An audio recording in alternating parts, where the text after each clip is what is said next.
and welcome to another episode. This time we're on the back scenes from where we were last time. It is not often that I'm going to show places like this, but I'm still going to have to show you because it's going to be today's project. So to orientate you a little bit inside of the base right now, I have on this side, on the actual other side of this wall here, we have the furnace array. So you can see here that it's just one block thick wall here. I don't have a door as of yet to this place, except for making it to the sorting system and going that way. But right now I wanted to have this starting and going because right now I don't have a very good amount of XP sources. For example, I only have my Enderman farm out here that I can get to through the end, and it's a little bit of a hassle to get there, even though I have portals and everything from this place. It's still a bit cumbersome to get to the end from here. So and you can see here that my pickaxe is not in very good shape. So I really need some XP, and I thought that why not make it a double thing. So I want to use the villagers for XP, but also to get resources, of course. So what we're going to do today is to actually do a villager trading hall. And I decided to make it both here in the base because, like I've said before, I want to make so many farms, different areas, all sorts of different things. The things that I can place here, I'm going to place here. And the villagers I want to have a bit further away from my usual haunting spot, so I don't want to have it close to the storage area, for example. I don't want them to be close to areas where I frequent a lot because I'm pretty tired of hearing them. I know from previous bases what that's like, so I don't want them to be that close that I can hear them, but I want them to be close so I don't have to transport a lot of items to trade with, for example. So this here, in one of the side chambers, west wings, east wings, something like that, it's going to be our villager trading hall. And it's probably going to be backed up by some other farms as well, but I haven't yet decided. But I think they're going to be villager related, so I can get a lot of the items close by to the villagers, so I don't have to walk around too much. And the villagers are going to be placed on top of this area over here. I'm going to use a bit of the ledge here to make it, and then we're going to make a little bit of a staircase and everything like that here, and then decorate the down part here from to make it look a little bit better. So right now I'm just going to have to change a little bit of the design that I have on the walls here. I only tried to continue on the design pattern, so it didn't feel like it was a forgotten place, but right now I actually need to change it up some to fit in with all of the things. So I'm going to start there, and then we'll see how much progress I make until the next clip of the episode.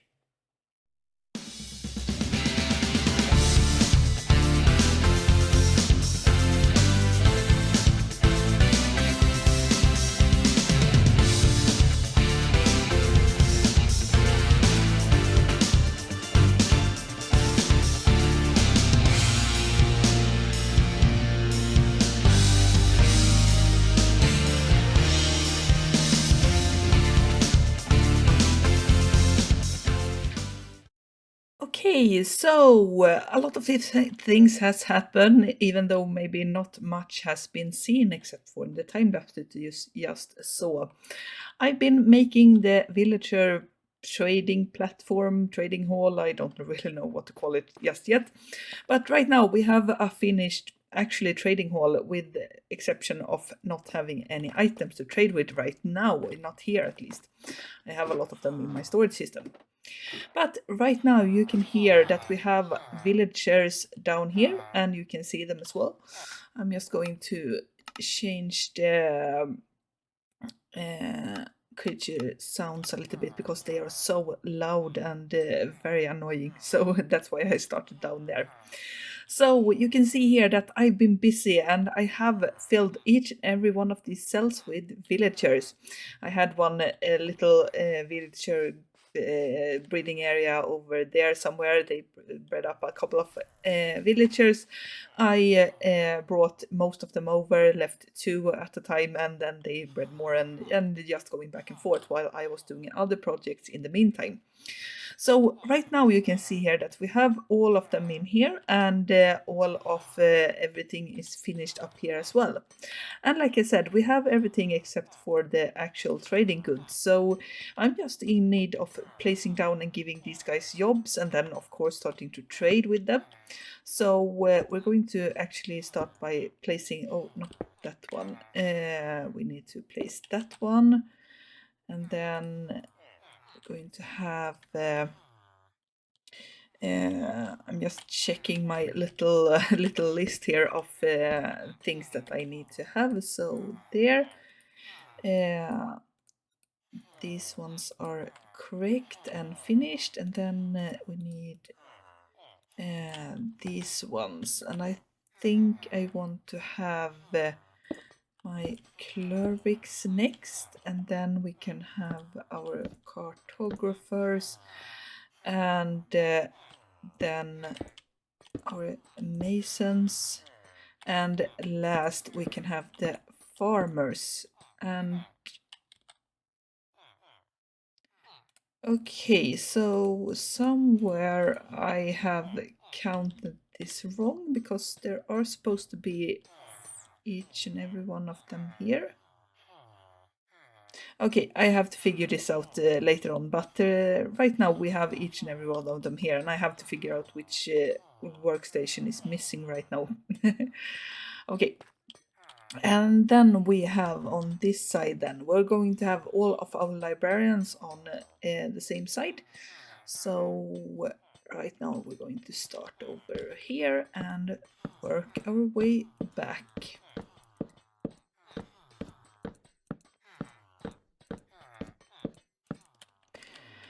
Okay, so that one was at least right amount, and do it like that. So now we have the finished product over here with all of the villagers in their rows. I forgot that I did make some last minute changes to what I wanted to trade. So we're going to have our lectern over here, of course, and then I want to have 1, 2, 3, 4, and there we want to have the middle one. Then we have our fletching table, blast furnace. What did we have after that? Not the cartography table, but we're going to have some of them here at least. Then that, and that. That looks okay to me. So what we have then here, and what I want to explain, is that we have all of the traders here. I'm going to start trading with them as soon as I got myself some items to trade with. And this needs to be removed as well, because I'm not in need of getting up there anymore. Okay, so what is this type of trading hall, and what have we done here? Well, I'm going to, of course, figure out what trades I want and don't want from these guys. And then I'm going to have all of the tradable goods inside of here. So, for example, if this is one very self-explanatory. If I have emeralds, I'm going to put all the emeralds in here to trade with the guys that I want to trade emeralds with. And then we're going to have each and every one of the chests for each and every one of the trades, except for, of course, the smithing table guys, the weaponsmith. I think they are the ones that they trade. And that's because the weaponsmith and the toolsmiths, the ones that use the grindstone, are very similar in what they trade. So I'm going to bunch them up into one category here, so I can have the emerald one, because I simply forgot it when I was making it in the beginning and trying to get this to design. So that's why. So we have this here, and then of course all of the other trades marked by their actual trading thing here. And I think this looks very nice, and I'm really in love with the copper grate that we have here above. And of course I'm going to try and trade and get everything up here, and try and get everything working. I'm in really desperate need of some items that I've waited on getting because I need them from the villagers. So we're going to start off and trying to make some more farms that I can actually make use of and have this trading. We're going to, of course, have crop farms. And it's even going to be in this episode because this build didn't take that very much long. So I'm going to actually build something on the ground floor here as well. And it's going to be a little bit of a surprise, I think, for you guys what it actually is going to be. But I can give you one hint maybe, and that's what's in these boxes over here. You can see that. And with those items, I'm going to start this build. It's going to be not complicated, but it's going to take a while because it's a little bit of a finicky placement of some blocks. And then we'll see each other once I've finished with that farm. Okay, so just like that, we have one big farm inside of this area underneath our village trading hall. And yeah, I've been busy. I have done a lot of things and a lot of mistakes as well that I'm going to talk about to you guys. So, if you guessed correctly from the last clip, you can see that we have a melon and pumpkin farm in here. And it's working rather nicely actually. We have a similar type of design here that I've done before, which we have pistons here, we have observers observing the stalks, and then we have a little bit of redstone on top. Though, to get to the actual mistake of this farm, I made a farm using note blocks because that's what the farm was made previously. It was a design by Il Mango that I was using, and I've done this farm a couple of times now in each and every one of my builds actually that I have made melon and pumpkin farms.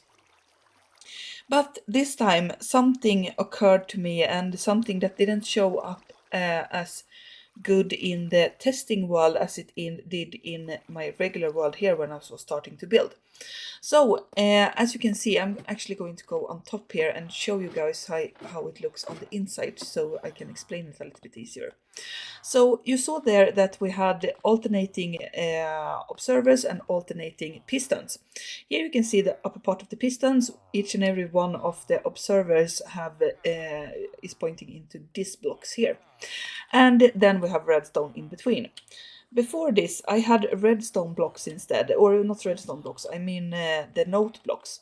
And the note blocks was placed above the observers, and then we had these blocks that are here placed above the pistons instead to get the redstone signal. And then I had the whole area filled with redstone so the signal could get through everything and get through to everything of these things. What sadly happens though is that what you probably saw when I was looking into the farm when we started this clip is that sometimes the pistons actually get stuck in here. And yeah, like it happens here. It does still happen, as you can see, of course, but it doesn't happen as much because when I was doing it before, the whole farm got stuck. And I had to go around and just sort of click on the redstone, click back on the redstone, and do it for each and every one of the pistons to get it to work again. And I think it was because when two pistons go off, or the observer observes the stalk going off very closely together, so for example one stalk here and one stalk there, then that sends a signal first to the first one signals the piston and the piston goes down, and then the same one signals the piston again, and that occurs sometimes, so the piston doesn't know if it should retract or it should go down, and then it gets stuck and need a block update to retract.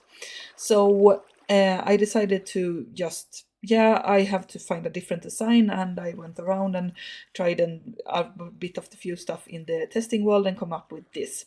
You can of course see that it's not completely foolproof because sometimes you can get these pistons to actually be down, but as soon as another piston goes off around it or it gets a new signal update, then it's going to actually just go up again.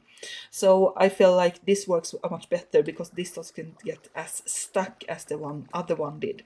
So that's a working farm, I think, and because it's so big, it actually produces a lot of items. You can see here that, oh, we have a lot and a lot of melon slices going into this farm right now, and a lot of them coming. So I think I have to shut this down in a couple of a couple of shulker boxes or something, or when the shulker boxes run out in this, because this is actually getting packed as well. I've gotten a little bit crazy with the shulker box loaders, but that's because I want to have an easy way to actually transport items. The melon and pumpkins, of course, are just going to go up here into the trading hall for the villagers, but for example, sugarcane with the paper and the bamboo, I want to transport easily into my sorting system. So that's why I have these things going here. So that's the actual farm we have here. And as you saw, I have this little basin over here because I decided to encapsulate it a little bit and give it a feeling. And I'm thinking of filling this with something. Either it's going to be lava and have a very, very hot lava pocket here. I think it would look very nicely with the grates here and sort of feel like a hazardous place, something like that. The other thing I'm thinking is sort of aquarium, something like that. I'm going to, of course, cover the redstone so we get one block high here, and then have just water and fill it with nice fishes and maybe axolotls, something like that. I don't know it really just yet what I want to do, but I'm thinking of filling this because right now, even though it looks rather okay, I still feel like we could do much better here and have it a little bit more interesting looking. But right now we're going to focus on the other part of the melon and pumpkin farm because I want to show the redstone here as well. So you see here that we have the pickup system with the minecarts.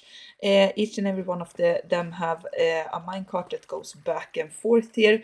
And yes, I know it's completely unsymmetrical because I made a mistake with this one. So I'm going to move this one block here so we get a little bit of symmetry, but yeah, ignore it for now. I'm going to fix it in the future. I'm really mad about it as well because I didn't need to move this first time I did it. But yeah, we have this redstone system here, and minecart loads off everything of these items, and I couldn't sort of leave this be, so I had to make something visual. And you can see here that we have pumpkins coming in right now. So what happens is that, of course, underneath this chest we have hoppers going into a dropper that sends this out into the water canals, goes here and goes into each and every one of the chambers I have on each side over here. We're going to go into the pumpkin first because that's the easiest and most interesting. I haven't decorated this because, except for me going back here right now, I'm almost never going to come back here. It's just redstone and I just need to get access if it's not working. And then we have the same Shulker loader that I have used so far from Kale. His Shulker loaders and unloaders are very good, so I've been using them. And of course, link in the description for his videos to how you build these things. But I've built these Shulker box loaders, same thing here. You can see that we are almost full to one pumpkin. And I think, yeah, it's going to be our first filled Shulker box with pumpkin. So nicely done there. On the other side, we have a little bit of a different system because, of course, when melon slices come in, I want to convert them into melons. So we have the finished product over here. So not just the regular Shulker box loader. Instead, we have water canal going up here and up. Oh yeah, here we have it. We have another crafter that's here, and once it gets filled with 9 melon slices, we have the redstone going off into this again, same design I've used over at the sugarcane farm, and 1 melon gets spit out into the water stream, and that water stream goes up and about and to there and gets sent into the Shulker box loader. And you can see that the melon have not come as far along as the pumpkins, and I think it's just because it takes a little while for the melons to grow or the melons to fill up because they need to be crafted as well. So for example, we have a couple of slices here, and I think also that if I remember correctly, you don't get the same amount of slices each and every one of the times it gets destroyed. So that's a little bit of a loss, and that's why the melons are not as far along. if or I should actually check so I don't have no shulker boxes in here. But yeah, I'm really happy about this, and I feel like we've been very productive today. I have a working villager farm right now, or villager trading hall, and while I've been working on the melon pumpkin farm afterwards, I also went around and started trading with these guys. So now we have some starting trades. For example, no, not these ones. The clerics I've traded with for to full capacity. Also the cartographers. I think I've traded, the masons as well. Some of them to full capacity. This one had a little bit of a different trade, so I haven't gotten to andesite of granite yet. And actually started on getting all of the items, and also getting started on getting the librarians to actually have it. And of course, I've marked them out so I know which enchant they have, and if they have more, or if they have the glass trade, because I'm using a very nifty trick to get a lot of emeralds, and that's taking the glass from the librarians, make them into glass paints at the crafting station, and then trading them with the cartographers that gets glass paints. And you get emeralds for that. So it's a very easy system to use to get the infinite emeralds if you want to. And I feel like when you have enough librarians, then the cycle is going very, very nicely. You get around, I think it's a half a stack, or a little bit more than half a stack of glass for each one of the trades you can get. And I can trade with these guys, I think it's 2-3 times a day. So I get a lot of glass that I can be using.